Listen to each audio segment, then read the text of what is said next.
Virginia is electing its very first woman to lead the Commonwealth, and joining me now to talk about the significance of the whole example of what is happening is our political strategist and guest lecturer at Harvard's Kennedy School of Government, Jake Maccoby. It's great to see you.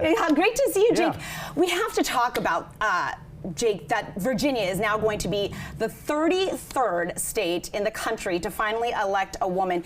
Do you think that this is a what took so long moment, or a voters are just ready for change at this point? Yeah, it's about time. I mean, even Virginia, as folks mentioned earlier, the last time that a major party in Virginia nominated a woman for governor was in 1993. That was more than 30 years ago, which is pretty wild.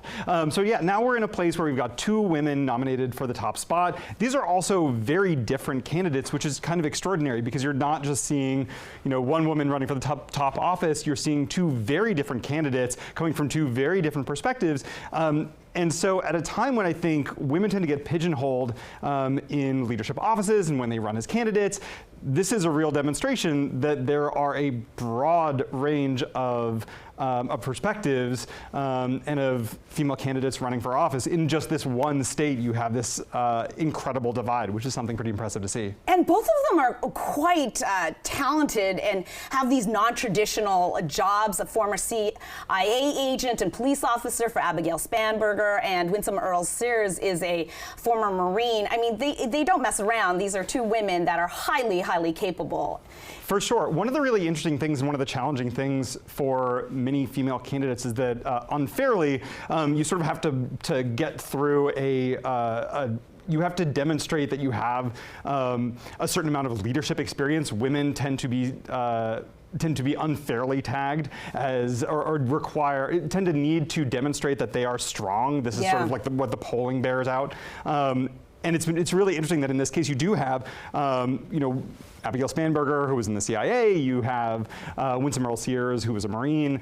These are 2 women with some pretty impressive leadership credentials. And then obviously you have one who is a member of Congress and another who's lieutenant governor. These are women who have already proved themselves in leadership offices. So no one's arguing that they're not the right people for the top spot. It's interesting because they have to be strong and likable. Am I going to have a beer with you? If they do win, if the Democratic ticket does win with Ghazala Hashmi as well, they're going to just be one of 3 pairs of women who are governors and lieutenant governors with Arkansas and Massachusetts. Are we as a country getting closer? I know I'm going to just continue to ask, of having a woman as president since Hillary Clinton and Kamala Harris really kind of fizzled when the hopes were so high? Listen, I was on both those campaigns, so I know all about the hopes. No, I think we're definitely moving in the right direction. I would love for it to go faster. I would have loved for the moment to have arrived in 2016. I would have loved for it to have arrived just recently. But unfortunately, we couldn't quite get over the finish line. Now, the great thing about women ascending to these top offices is not just that we're demonstrating more and for more communities around the country that women are not only capable of doing these jobs, but they're doing them well. So we're not only showing examples of women in leadership roles to help galvanize additional women to run for office, which we sorely need, but we're also now, we've got these incredible candidates for the future. The people who are elected to these jobs now are going to be the national candidates of the future. So having women in these offices is incredible for sort of the farm system of politics, not just on the Democratic side, but on the Republican side too. The more people from different backgrounds you have in leadership offices across the country, the more incredible perspectives you have when it's time to move up to national office. So all of this matters. Do you really think that this is going to be an archetype type of woman, a strong, personable type of leader? Is that what it takes for this country? I think only time will tell.